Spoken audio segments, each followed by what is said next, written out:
Assalamualaikum. Today I am going to start the Lippincott short notes. Actually, the purpose is this कि Lippincott तो वैसे बहुत लंबी है, अगर हम उसको स्टार्ट करते तो बहुत ज़्यादा टाइम लग जाता, तो आई थॉट कि अगर हम इसको करें, ये एक शॉर्ट रिव्यू फॉर्म है, उसको कंसाइज करके लिखा हुआ है, तो इससे जो है it will be easy to understand और इंशाल्लाह टाइमली फिनिश भी हो जाएगी. So, first of all, I'm going to start with the chapter one, that is pharmacokinetics, drug distribution, drug absorption, distribution, metabolism, and elimination. So first of all routes of drug administration की अगर हम बात करें तो हमारे पास जो drug है वो डिफरेंट रूट्स के थ्रू दी जाती है. कोई इंट्रावीनस जा रही है, कोई ऑरल जा रही है, कोई सबक्यूटेनियस दी जा रही है, कोई सबलिंगुअली दी जा रही है, ठीक है, कोई रेक्टल जो है रूट के थ्रू दी जा रही है, कोई इंट्राथीकल, कोई इंट्रावेंट्रिकुलर. ये डिफरेंट रूट्स जो है वो ड्रग के, डिफरेंट रूट्स के थ्रू ड्रग जो है वो एडमिनिस्टर की जाती है. अब उसके बैक एंड पे क्या रीज़न होती है, डिफरेंट रीजंस हो सकती हैं हमारे पास. अगर कोई ऐसी ड्रग हो सकती है जो ऑरली जो है उसकी एब्जॉर्प्शन नहीं अच्छी, उसे आईवी दी जा रही है. कोई ऐसी ड्रग है जिसका हमें इमीडिएट एक्शन चाहिए, हम उसे आईवी दे रहे हैं. कोई ऐसी ड्रग है जो हमें सिर्फ ब्रेन में लोकल एक्शन चाहिए, उसे हम इंट्रावेंट्रिकुलर दे रहे हैं. कोई ऐसी ड्रग है कि पेशेंट जो है वो उस अनकॉन्शियस है, वो नहीं ऑरली ले सकता, तो फिर उसे सबक्यूटेनियस या आईवी देंगे.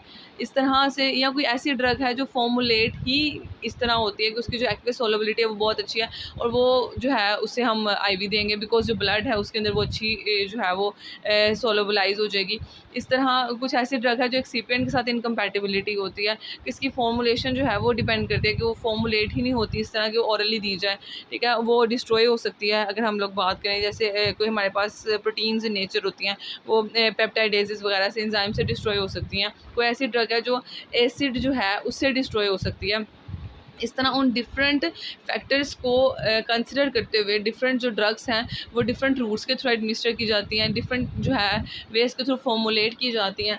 अब हम लोग अगर बात करें मिप्राजोल की, मिप्राजोल हमारे पास एक पीपीआई है, प्रोटॉन पंप इनहिबिटर. ये हमारे पास जो है वो एसिड अनस्टेबल है, कि एसिड से स्टेबल नहीं है, स्टेबिलिटी नहीं है इसकी टुवर्ड्स एसिड. अगर हम मिप्राजोल देते हैं तो क्या है कि वो एसिड से डिस्ट्रॉय हो सकती है. ये जो हमारे पास प्रोटॉन पंप इनहिबिटर मिप्राजोल है, ये एसिड से डिस्ट्रॉय हो सकता है. जब ये एसिड से डिस्ट्रॉय हो सकता है तो अल्टीमेटली क्या होगा कि ड्रग की बायोअवेलेबिलिटी, ड्रग की एफिकेसी अफेक्ट करेगी. तो इसलिए इस ड्रग को हम क्या करते हैं, एंटेरिक कोटेड इसकी प्रिपरेशन डेवलप करते हैं. इस ड्रग को एंटेरिक कोटेड जो है वो दिया जाता है. अब एंटेरिक कोटेड प्रिपरेशन का क्या मतलब है, ऐसी ड्रग जिसको हम लोगों ने इस तरह कोटिंग उसकी कर दिया है कि अब वो जो है इंटेस्टाइन में जाकर रिलीज़ होगी, वो स्टमक में रिलीज़ नहीं होगी. ना स्टमक का एसिड उस ड्रग को डिस्ट्रॉय कर सकेगा, वो ड्रग जाएगी और जाके इसे हम लोग एंटेरिक भी कहते हैं, डिलेड रिलीज़ भी कहते हैं. और एंटेरिक का जो वर्ड है वो इंटेस्टाइन से बिलोंग करता है. अब ये जो ड्रग है ये इंटेस्टाइन में जाकर रिलीज़ होगी, दैन फर्दर एब्जॉर्ब होगी और अल्टीमेटली अपना इफेक्ट शो करेगी. तो इसलिए अब हमने इसकी एसिड अनस्टेबिलिटी को देखते हुए इस ड्रग को क्या प्रेफर किया कि इससे एंटेरिक कोटेड प्रिपरेशन डेवलप कर दी. अगर एस्पिरिन की बात करें, एस्पिरिन के इरिटेटिंग इफेक्ट्स हैं स्टमक पे. एस्पिरिन अगर दी जाए तो ये स्टमक की म्यूकोजा को जो है वो डिस्टर्ब कर सकती है. इस तरह हमारे पास बाकी एंसिड्स भी हैं, non steroidal anti inflammatory drugs, वो क्या करते हैं, अल्सर कोज कर सकते हैं. तो फिर उसके साथ पीपीआई जो है वो एडमिनिस्टर की जाती है. अब या तो फिर उनकी एंटेरिक कोटेड प्रिपरेशन बना ली जाती है या फिर उनके साथ पीपीआई एडमिनिस्टर की जाती है, ताकि जो उनके साइड इफेक्ट्स हैं उसको ओवरकम किया जाए. अब एस्पिरिन जो है उसके साथ भी यही प्रॉब्लम है, इसलिए उसकी भी एंटेरिक कोटेड प्रिपरेशन जो है वो डिवेलप की जाती है. अगर हम बात करें हाफ लाइफ की, हाफ लाइफ ऑफ ड्रग जो है वो किस तरह मैटर करती है, क्या प्रिडिक्ट करती है, क्या इंडिकेट करती है.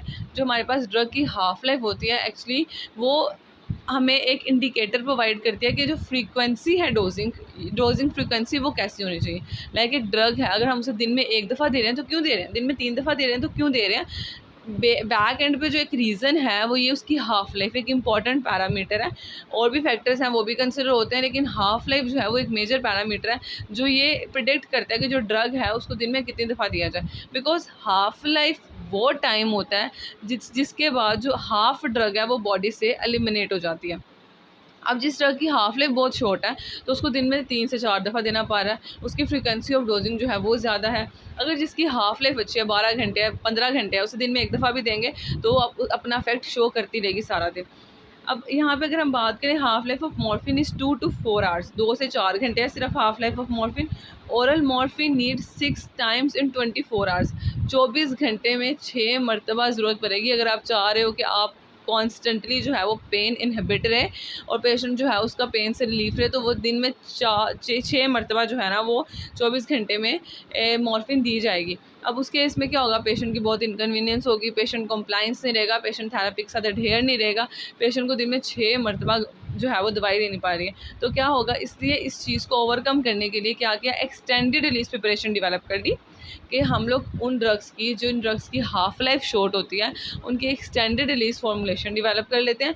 एक्सटेंडेड रिलीज फॉर्मुलेशन डेवलप करने से क्या होता है कि जो ड्रग है उसके साइड इफ़ेक्ट्स कम हो जाते हैं, जो ड्रग है उसकी जो फ्रीक्वेंसी ऑफ डोजिंग है वो कम हो जाती है, और जो ड्रग दिन में 3 से 4 बार ली जा रही थी वो दिन में 1 दफ़ा ली जा रही है, क्योंकि वो extended release, delayed release develop हो गई है। वो अपना एक प्री डिटर्मिन्ड रेट जो है वो ड्रग का वो अपना उस रेट पे रिलीज़ होती है, फिर वो आहिस्ता आहिस्ता जो है अपना एक थेराप्यूटिक लेवल अटेन करती है, वो कॉन्स्टेंटली उसे मेंटेन करती है थ्रू आउट द डे और अपना इफेक्ट शो करती है, और साइड इफेक्ट्स भी मिनिमम होते हैं, सेफ्टी प्रोफाइल भी इंप्रूव कर जाती है, पेशेंट की कंप्लाइंस भी इंप्रूव कर जाती है, पेशेंट की थेरेपी के साथ जो एडहेरेंस है वो भी अच्छी हो जाती है, और फिर इस तरह से जो है वो डिफरेंट बेनिफिट्स मिलते हैं, और अल्टीमेटली जो एक अच्छी गोल है वो भी अचीव हो जाता है कि उसका थेराप्यूटिक जो रिस्पॉन्स जो हमें चाहिए वो भी मिलता है। अब इस तरह जो है वो हाफ लाइफ को हम रिलेट करते हैं। अगर हम बात करें नाइट्रोग्लिसरीन की, जो हमारे पास एक सबलिंगुअल है, नाइट्रोग्लिसरीन क्यों सबलिंगुअली दी जाती है, बिकॉज अगर नाइट्रोग्लिसरीन आप ऑरली देते हैं तो वो लीवर से जो है वो डिस्ट्रॉय हो जाती है drug, most of the drug जो है वो डिस्ट्रॉय हो जाती है लीवर से, जिसकी वजह से क्या होता है, अल्टीमेटली जो ड्रग है उसकी बायोअवेलेबिलिटी इफेक्ट करती है, ड्रग की एफिकेसी इफेक्ट करती है। अब इसलिए जो नाइट्रोग्लिसरीन है सबलिंगुअली दिया जाता है। नाइट्रोग्लिसरीन हमारे पास एक वेज़ोडाइलेटर है, एंजाइना पेक्टोरिस के अंदर जो एंजाइना पेन है उसके अंदर दिया जाता है कि आप ज़बान के नीचे रखें, और फिर इससे जो है वो पेशेंट को रिलीफ मिलता है। अब उसमें ये होता है कि जब आप सबलिंगुअली से देते हो तो वो डायरेक्ट जो है वो कैपिलरी नेटवर्क में एंटर होती है drug, and then enters into the systemic circulation, और फिर इस तरह जो है वो मैक्सिमम ड्रग जो है वो रीच करती है सिस्टेमिक सर्कुलेशन में, उसकी बायोअवेलेबिलिटी भी अच्छी होती है, उसकी एफिकेसी भी अच्छी होती है।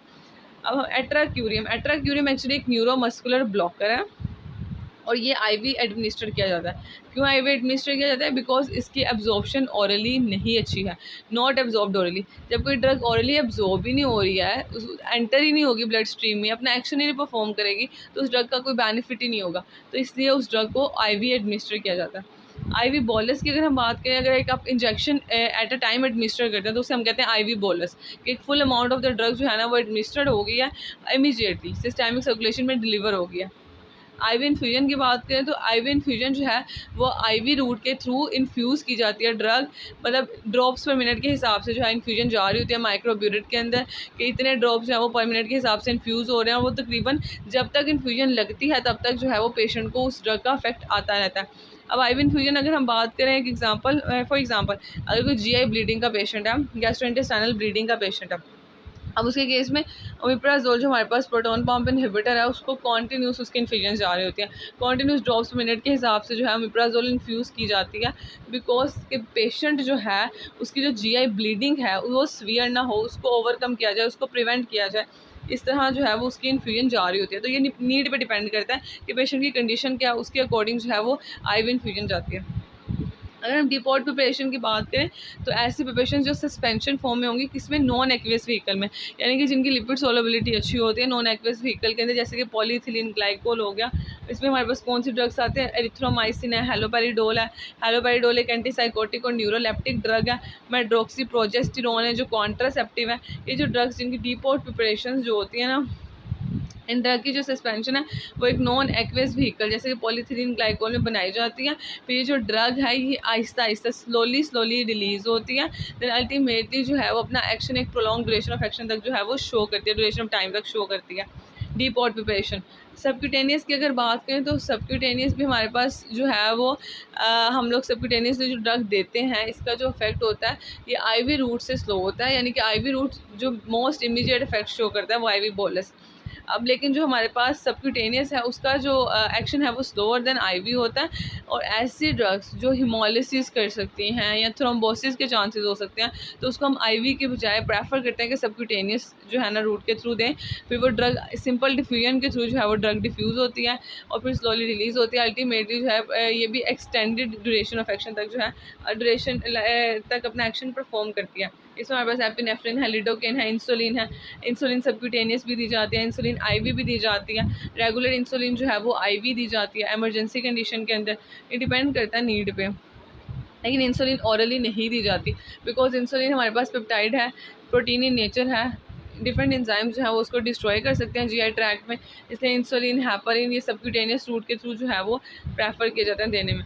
और इसके अलावा अगर हम बात करें एपिनेफ्रिन की, तो एपिनेफ्रिन हमारे पास एक लोकल वेजो कंस्ट्रिक्टर है। तो जो हमारे पास लोकल एनेस्थेटिक्स होते हैं जैसे कि लिडोकेन है, उस केस में क्या होता है कि हम उसमें small amount, very small amount में एपिनेफ्रिन जो है वो ऐड कर दी जाती है।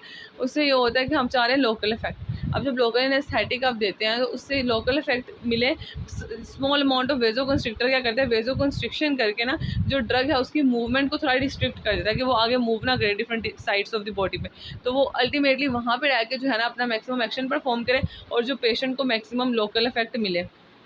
अब और इन्हेलेशनल रूट की बात करें तो ये भी नीड पे डिपेंड करता है कि पेशेंट को प्रॉब्लम क्या है, डिजीज़ क्या है। अगर कोई रिस्पायरेटरी ट्रैक्ट प्रॉब्लम है लाइक एस्थमा है, सीओपीडी है, क्रॉनिक ऑब्स्ट्रक्टिव पल्मोनरी डिजीज़ है, तो उसके केस में जो है वो पेशेंट प्रेफर करता है कि उसको साइड इफ़ेक्ट्स भी कम हो और उसको जो है थेराप्यूटिक रिस्पॉन्स भी उसका अच्छा हो। अब उस केस में हम लोग ओरल इन्हेलेशनल रूट के थ्रू क्या होगा कि डायरेक्टली एंटर हो जाएगी लंग्स में, रिस्पायरेटरी ट्रैक्ट में जाके अपना लोकल इफेक्ट शो करेगी, सिस्टेमिक साइड इफ़ेक्ट्स जो है वो भी मिनिमम होंगे। और इन्हेलेशनल के अंदर जो हमारे पास ड्रग्स हैं वो क्या है, ब्रोंकोडाइलेटर है, एल्ब्यूट्रोल है, कॉर्टिकोस्टेरॉइड जो है वो फ्लूटिकासोन है। ठीक है, अब ये हमारे पास ओरल इन्हेलेशन के अंदर आ गया। अब हमने अभी तक क्या पढ़ा, मिप्राजोल है, एसिड अनस्टेबल है, एंटारिकोटिक प्रिपरेशन इसकी बना ली जो जाके इंटेस्टाइन में रिलीज हो रही। एस्पिरिन जो है हमारे पास उसके स्टमक पे इरिटेटिंग इफेक्ट्स है, उसकी एंटारिकोटिक प्रिपरेशन बना ली ताकि जो स्टमक है उसकी म्यूकोजा डिस्टर्ब ना हो। अगर हाफ लाइफ ड्रग की शॉर्ट है तो उसको प्रेफर किया जाता है कि एक्सटेंडेड रिलीज फॉर्म में डेवलप कर लिया जाए ताकि पेशेंट की कन्वीनियंस जो है, पेशेंट की कंप्लाइंस जो है वो इम्प्रूव कर जाए। नाइट्रोग्लिसरीन सबलिंगुल है क्योंकि ओरली जो है वो डिस्ट्रॉय हो सकती है, सबलिंगुली मैक्सिमम बायोअवेलेबिलिटी होगी, डायरेक्टली सिस्टमिक सर्कुलेशन में एंटर होगा। एट्राक्यूरियम जो है वो ओरली एब्जॉर्ब नहीं होता इसलिए आईवी एडमिनिस्टर किया जाता है। आईवी बोलस जो है वो डायरेक्टली सिस्टमिक सर्कुलेशन में एंटर होता है इमीडिएटली, और आईवी इन्फ्यूजन जो है वो स्लोली जो है वो होता है लेकिन लॉन्ग पीरियड ऑफ टाइम तक होता है। डीपोर्ट प्रिपरेशन उन ड्रग की जो हमारे पास लिपिड सोल्युबल होता है आहिस्ता आहिस्ता रिलीज होंगे, अपना एक्शन परफॉर्म करेंगे। सबक्यूटेनियस भी हमारे पास जो है वो एपिनेफ्रिन, लिडोकेन, इंसुलिन सबक्यूटेनियसली दी जाती है, और एपिनेफ्रिन हम लिडोकेन में इसलिए ऐड करते हैं ताकि जो उसका लोकल इफेक्ट है वो प्रोनाउंस्ड हो जाए। और ओरल इन्हेलेशन के अंदर रिस्पिरेटरी ट्रैक्ट इन्फेक्शन है, डिजीज़ है, तो उस केस में प्रेफर किया जाता है ओरल इन्हेलेशन रूट जो है वो यूज़ किया जाए। ब्रोंकोडाइलेटर एल्ब्यूट्रोल और कॉर्टिकोस्टेरॉइड फ्लूटिकासोन हो गया। अगर हम बात करें नेज़ल इन्हेलेशनल की, तो नेज़ल इन्हेलेशनल हमारे पास जो नेज़ल इन्हेलेशन रूट के थ्रू ड्रग्स जाती है, for example nasal decongestant ऑक्सीमेटाजोलिन, nasal decongestant ऑक्सीमेटाजोलिन ये हमारे पास क्या है, अल्फा 1 एगोनिस्ट है, नेज़ल डीकंजेस्टेंट है, नेज़ल डीकंजेशन करता है ये। ठीक है, अब इसके केस में ये क्या होगा, फेनाइलेफ्रिन जो है वो भी हमारे पास नेज़ल डीकंजेस्टेंट है, लेकिन जो इन्हेलेशनल रूट के थ्रू जा रहा है वो ऑक्सीमेटाजोलिन जा रही है। डेस्मोप्रेसिन है जो डायबिटीज़ इंसिपिडस में यूज़ होती है।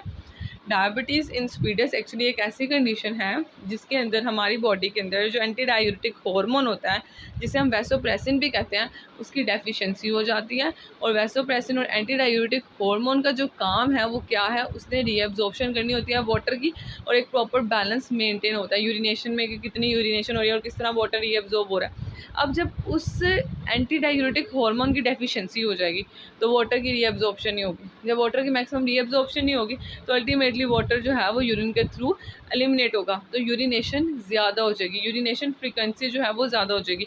अब उस केस में जो प्रॉब्लम होती है उसे हम कहते हैं डायबिटीज़ इंसिपिडस। अब डेस्मोप्रेसिन जो है वो वैसोप्रेसिन की तरह काम करेगी, वाटर की रीअब्जॉर्प्शन करेगी और अल्टीमेटली डायबिटीज़ इंसिपिडस को ट्रीट करेगी, तो वो भी नेज़ल इन्हेलेशन रूट के थ्रू दी जाती है। साल्मन कैल्सिटोनिन एक पेप्टाइड हार्मोन है जो ऑस्टियोपोरोसिस में यूज़ होता है। ये ऐसा हार्मोन है जो अल्टीमेटली क्या करता है, ब्लड से कैल्शियम को मूव करवाता है टुवर्ड्स द बोन्स, तो इसलिए ये ऑस्टियोपोरोसिस में जो है वो यूज़ होता है।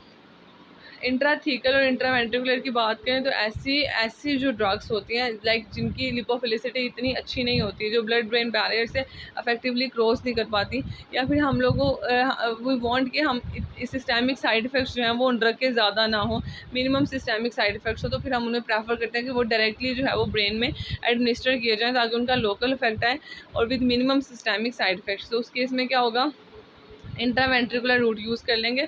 उसमें ये होगा कि डायरेक्ट जो है वो ड्रग वो CSF जो सेरेब्रोस्पाइनल फ्लूइड है उसमें एडमिनिस्टर की जाएगी ताकि उसका जो है वो लोकल इफेक्ट मिले। फॉर एग्जांपल इस केस में हमारे पास एम्फोटेरिसिन बिंट्राथीकल है जो इस रूट के थ्रू एडमिनिस्टर की जाती है। टॉपिकल जो है हमारे पास क्लोट्रिमाजोल है, क्रीम एंटी फंगल है, ये टॉपिकल जो है वो लगाई जाती है, अप्लाई की जाती है ताकि टॉपिकल जो है वो अफेक्ट मिले। ट्रांसडर्मल जो है वो हमारे पास ऐसा रूट है जो बाईपास करता है फर्स्ट पास इफेक्ट को। फर्स्ट पास इफेक्ट हमारे पास क्या इफेक्ट होता है, ऐसा इफेक्ट होता है जब हमारे पास कोई भी ड्रग हम ऑरली लेते हैं तो वो GI ट्रैक्ट के बाद जाता है पोर्टल सर्कुलेशन में, तो वहाँ पे जो लीवर है उससे मेटाबोलाइज होती है। तो मेटाबोलाइज होने के दौरान जो ड्रग जो है वो जितनी अमाउंट ऑफ ड्रग जो है वो ज़ाया हो जाती है, लाइक जो वेस्ट हो जाती है मेटाबोलिज्म के दौरान, तो उसको हम कहते हैं फर्स्ट पास इफेक्ट। अब जो फर्स्ट पास इफेक्ट है उसको बाईपास करें क्योंकि ट्रांसडर्मल के थ्रू दे रहे हैं, स्किन के थ्रू एब्जॉर्ब होगा, ultimately enters into the systemic circulation, तो बाईपास कर रहा है फर्स्ट पास इफेक्ट को। इसके केस में हमारे पास एंटी एंजाइनल नाइट्रोग्लिसरीन है, इसके ट्रांसडर्मल पैचेस अवेलेबल हैं, एंटी एमिटिक्स कोपोलामीन के अवेलेबल हैं और निकोटीन के भी पैचेस अवेलेबल हैं फॉर स्मोकिंग सिजेशन। जो लोग चाह रहे हैं कि वो स्मोकिंग सिजेट करें तो उसके केस में उन्हें निकोटीन के ट्रांसडर्मल पैचेस दिए जाते हैं, that will be helpful in smoking caseation. आगे हम लोग रेक्टल रूट की अगर बात करें तो रेक्टल रूट जो है वो उसके थ्रू भी एडमिनिस्टर की जाती है ड्रग। अगर पेशेंट अनकॉन्शियस है, वो वॉमिटिंग कर रहा है, उसकी GI इनकम्पिटेंसी है और उस केस में जो है वो ड्रग अगर हम प्रेफर करें कि हम उसे रेक्टल रूट के थ्रू दें क्योंकि उससे क्या होगा कि वही बाईपास हो जाएगा फर्स्ट पास इफेक्ट, उसकी बायोअवेलेबिलिटी कुछ अच्छी हो जाएगी। और उसके अलावा जो है उस केस में लाइक हमारे पास अगर कोई एंटी एमिटिक ड्रग है हमने उसे दिया तो रेक्टल रूट के थ्रू हम देंगे, लेकिन उसमें यह है कि पेशेंट की इनकन्वीनियंस आ सकती है और जो है उसकी एब्जॉर्प्शन इरेटिक होती है, वेरिएबल एब्जॉर्प्शन होती है, तो ये डिपेंडिंग अपॉन द नीड है कि रेक्टल रूट यूज़ करना है कि नहीं करना। अगर हम बात करें एब्जॉर्प्शन ऑफ ड्रग की तो ये हमारे पास मोस्ट इंपॉर्टेंट पैरामीटर है किसी भी ड्रग के लिए। एब्जॉर्प्शन अच्छी होगी, अल्टीमेटली ड्रग जो है सिस्टेमिक सर्कुलेशन में इफेक्टिवली अपने साइट ऑफ एक्शन तक पहुंचेगा और अपना एक्शन जो है वो परफॉर्म करेगा। एब्जॉर्प्शन क्या है हमारे पास, transfer of drug from its site of administration to the bloodstream via one of the several mechanisms. Drug का ट्रांसफ़र होता है साइट ऑफ एडमिनिस्ट्रेशन से, जहाँ पे ड्रग एडमिनिस्टर की जाती है उससे मूव करती है ड्रग ब्लड स्ट्रीम में, तो डिफरेंट मैकेनिज्म्स के थ्रू होता है। अब वो डिफरेंट मैकेनिज्म्स हमारे पास एब्जॉर्प्शन के कौन कौन से हैं। First is the passive diffusion. Passive diffusion हमारे पास ऐसा प्रोसेस है जिसमें जो ड्रग है वो मूव करती है from the high concentration to lower concentration, ठीक है। हाई कंसनट्रेशन से लो कंसनट्रेशन की तरफ ड्रग मूव करती है, कोई कैरियर रिक्वायर नहीं है, कोई सेचुरेशन रिक्वायर नहीं है, लो स्ट्रक्चरल स्पेसिफिसिटी है। वाटर सोलुबल जो ड्रग है वो पास करते हैं पोर से, एक्विस चैनल से, ठीक है। जो वाटर सोलुबल ड्रग है वो पोरिन जो हमारे पास चैनल्स हैं, एक्विस चैनल्स हैं, उसके थ्रू जो है वो पास आउट करती है और फिर अल्टीमेटली जो है वो एब्जॉर्प्शन का प्रोसेस होता है। यानी कि वाटर जो है वो वाटर सोलेबल ड्रग वो पोरिन चैनल से पास आउट करें और जो लिपिड सोलेबल ड्रग है वो सेल मेम्ब्रेन जो है उसके थ्रू इजीली क्रॉस करें क्योंकि उनकी लिपोफिलिसिटी अच्छी है। अगर फैसिलिटेटेड डिफ्यूजन की बात करें, जैसे कि वर्ड खुद बता रहा है फैसिलिटेट, कोई चीज़ फैसिलिटेट करिए डिफ्यूजन के प्रोसेस को। अब उसके अंदर हमारे पास specialised transmembrane carrier proteins होती हैं जो फैसिलिटेट करते हैं डिफ्यूजन के प्रोसेस को, लार्ज मॉलिक्यूल्स को, उनको हायर कंसनट्रेशन से लोअर कंसनट्रेशन ही मूव कराती हैं, लेकिन वो किसके हेल्प के थ्रू हो रही है, ट्रांस मेम्ब्रेन कैरियर प्रोटीन्स के थ्रू। तो इसलिए जो फैसिलिटेट कर रही है इस डिफ्यूजन को ट्रांस मेम्ब्रेन कैरियर प्रोटीन्स, उसकी वजह से हम इसे कह रहे हैं facilitated diffusion. But don't require energy, energy की ज़रूरत नहीं होती, सेचुरेशन की भी रिक्वायर नहीं है, लेकिन सेचुरेशन हो सकती है, can be saturated. Active transport की अगर हम बात करें, लो टू हाई कंसनट्रेशन मूवमेंट है, अगेंस्ट कंसनट्रेशन ग्रेडियंट जो है वो ड्रग मूव करती है, एनर्जी जो है वो रिक्वायर है, कैरियर प्रोटीन्स जो हैं वो रिक्वायर हो सकती हैं, सेचुरेटेड हो सकती है, कंपिटिटिवली इनहिबिट हो सकते हैं दूसरे ऑर्गेनिज्म से। अब ATP रिक्वायरमेंट है क्योंकि एनर्जी रिक्वायरमेंट है, तो एनर्जी किस फॉर्म में यूटिलाइज होगी, ATP जो है वो रिक्वायर है क्योंकि जो ड्रग है उसने, ये जो सब्सटेंस है उसने अगेंस्ट कंसनट्रेशन ग्रेडियंट मूव करना है, लोअर कंसनट्रेशन से हाई कंसनट्रेशन की तरफ मूव करना है। तो ये भी एक प्रोसेस है जिसके थ्रू एब्जॉर्प्शन होती है। बात करें हम एंडोसाइटोसिस की, तो एंडोसाइटोसिस इज़ अ प्रोसेस जिसमें क्या होता है, ड्रग की इनगल्फमेंट होती है by the cell membrane. Cell membrane पहले उस ड्रग को इनगल्फ करती है, वेसिकल में स्टोर करती है, फिर अल्टीमेटली जो है उसे ट्रांसपोर्ट करती है into the cell. For example vitamin B12। Exocytosis हमारे पास प्रोसेस जिसमें जो सेल है वो किसी सब्सटेंस को जो है वो आउट ऑफ द सेल फेंकता, मतलब जो है ना सेल से बाहर जा रही है ड्रग। एक्सो मीन्स कि आउटसाइड, तो सेल क्या करता है, ट्रांसपोर्ट करता है सब्सटेंस को out of the cell by vesicle formation. पहले इस तरह वेसिकल्स फॉर्म करते हैं, फिर अल्टीमेटली उनकी बल्जिंग होती है और फिर वो सेल से बाहर निकल जाता है। For example norepinephrine. तो हमने क्या पढ़ा है एब्जॉर्प्शन के कौन कौन से मैकेनिज्म्स हैं। एब्जॉर्प्शन एक इंपॉर्टेंट जो है वो पैरामीटर है किसी भी ड्रग के लिए। तो उसमें हमारे पास पैसिव डिफ्यूजन एक प्रोसेस है, फैसिलिटेटेड डिफ्यूजन है, एक्टिव ट्रांसपोर्ट है, एंडोसाइटोसिस है एंड एक्सोसाइटोसिस है। फैक्टर्स कौन कौन से अफेक्ट कर रहे हैं एब्जॉर्प्शन को, डिफरेंट फैक्टर्स हैं जो एब्जॉर्प्शन को अफेक्ट करते हैं। इसमें हमारे पास पीएच है, ब्लड फ्लो है, टोटल सरफेस एरिया है, कॉन्टैक्ट टाइम है, पी ग्लाइकोप्रोटीन है। ठीक है, अब हमारे पास क्या है कि अगर uncharged weak acids and base है pass to the membrane, uncharged weak acids and base. ठीक है, जो ड्रग्स हम देते हैं वो मोस्टली वीक एसिड्स होते हैं और वीक ही बेसिस होती हैं। ठीक है, ना स्ट्रॉन्ग एसिड होते हैं ना स्ट्रॉन्ग बेसिस होते हैं, क्योंकि उस तरह उनकी आयनाइजेशन बहुत ज़्यादा हो जाएगी। अगर वो बेसिक जो है ड्रग अगर एसिडिक इन्वायरमेंट में जाती है, अगर एसिडिक बेसिक में जाती है तो उसकी बहुत आयनाइजेशन होगी। तो जब आयनाइजेशन बहुत ज़्यादा हो जाएगी तो उसकी लिपोफिलिसिटी बहुत कम हो जाएगी, वो एक्विस सोलेबिलिटी ज़्यादा हो जाएगी। तो हमें एक हाइड्रोफिलिक लिपोफिलिक बैलेंस चाहिए ताकि ड्रग कुछ हद तक एक्विस सोलेबल भी हो, जो ड्रग है उसकी एब्जॉर्प्शन भी अच्छी हो और अल्टीमेटली जो उसका एक्शन है वो भी अच्छा हो। तो ड्रग्स जो है वो वीक एसिड्स और वीक बेसिस होती हैं। अब उस केस में जो अनचार्ज है, अब अनचार्ज का क्या मतलब है कि वो चार्ज नहीं है। तो अनचार्ज जो ड्रग होती हैं वो बेसिकली ईजिली क्रॉस कर जाती है सेल मेम्ब्रेन को। अब उसमें पीएच कैसे जो है वो अफेक्ट करिए। अगर एक स्टमक है, जैसे उसकी पीएच जो हमारे पास लोअर होती है, एसिडिक पीएच होती है, और जो ड्रग है वो वीक एसिड है। अब वो एसिडिक इन्वायरमेंट से जो क्या होगा कि वो कम आयनाइज होगी। एसिडिक इन्वायरमेंट है, ऑपोजिट इन्वायरमेंट में आयनाइजेशन ज़्यादा होती है जबकि सेम इन्वायरमेंट में आयनाइजेशन कम होती है। वीक एसिड है, वो एसिडिक इन्वायरमेंट में आयनाइजेशन कम होगी, उस अल्टीमेटली क्या होगा, जो ड्रग है उसकी एब्जॉर्प्शन अच्छी होगी। जब आयनाइजेशन कम होगी तो क्या होगा, जो ड्रग है वो इजीली क्रॉस करेगी सेल मेम्ब्रेन को, उसकी जो एब्जॉर्प्शन है वो अच्छी होगी। इस तरह जो वीक बेस है वो बेसिक इन्वायरमेंट में जो है ना वो अनआयनाइज्ड फॉर्म में रहता है और उसकी एब्जॉर्प्शन वहाँ पे अच्छी होती है। इस तरह ये पास कर देते हैं through the membrane easily then strong acid और बेस। स्ट्रॉन्ग एसिड और बेस से ज़्यादा जो है वो अच्छी हो जाती है। अगर पीके की बात करें तो वो एसिड और बेस की स्ट्रेंथ को मेजर करते हैं। पीके ज़्यादा है तो बेसिसिटी ज़्यादा है, पीके जो है वो कम है तो उस हिसाब से बेसिसिटी कम है, और फिर इस तरह से ये पीएच के साथ रिलेट करती है। ब्लड फ्लो अगर हम इंक्रीज़ करते हैं तो उससे क्या होता है कि उससे भी एब्जॉर्प्शन इफेक्ट करती है। ऐसे जो हमारे पास ऑर्गन्स होते हैं जिसमें ब्लड फ्लो ज़्यादा होता है तो उस केस में जो है वो ड्रग की मूवमेंट भी ज़्यादा होती है टुवर्ड्स जो दीज ऑर्गन्स, जो हमारे पास लाइक लीवर हो गया, हार्ट हो गया, किडनी हो गया। अगर हम टोटल सरफेस एरिया की बात करें तो जो टोटल सरफेस एरिया वो भी इफेक्ट करते हैं एब्जॉर्प्शन को। जैसे अगर हम बात करें इंटेस्टाइन की और स्टमक की, इंटेस्टाइन का जो टोटल सरफेस एरिया वो ज़्यादा, इंटेस्टाइन में माइक्रोविलाई प्रेजेंट है, मैक्सिमम एब्जॉर्प्शन जो है वो इंटेस्टाइन में हो रही होती है। कॉन्टैक्ट टाइम जो है वो भी एब्जॉर्प्शन को इंक्रीज़ करता है। एक प्रॉपर कॉन्टैक्ट टाइम रिक्वायर होता है स्टमक को कि वो ड्रग कितनी देर तक कॉन्टैक्ट करती है स्टमक के साथ, इंटेस्टाइन के साथ, पूरा एक जीआई ट्रैक्ट के साथ, ताकि उसकी जो है वो एब्जॉर्प्शन हो जाए। अगर ड्रग कॉन्टैक्ट ही नहीं करेगी, वो पास आउट कर जाएगी, तो अल्टीमेटली ड्रग का तो कोई इफेक्ट ही नहीं आएगा क्योंकि ड्रग एब्जॉर्ब ही नहीं हुई और वो डायरिया भी हो सकता है। लेकिन अगर ड्रग ज़्यादा देर तक कॉन्टैक्ट करिए तो उसमें भी मसला है कि वो बहुत ही ज़्यादा देर तक कॉन्टैक्ट करिए तो उसके साइड इफेक्ट ज़्यादा हो सकते हैं।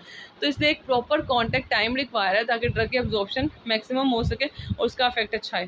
पी ग्लाइकोप्रोटीन जो है हमारे पास multi drug transmembrane transporter protein होती हैं। ये ऐसी प्रोटीन्स होती हैं जो ट्रांसपोर्ट कर देती हैं मॉलिक्यूल्स को, ड्रग्स को सेल से बाहर, आउट ऑफ द सेल ये ट्रांसपोर्ट करती हैं। इफ्लक्स पम्प्स भी हम इन्हें कहते हैं। ये इसलिए मल्टी ड्रग रेजिस्टेंट जो मैकेनिज्म्स हैं उसमें भी इन्वॉल्व होती हैं जो ड्रग को जो है out of the cell move करती हैं।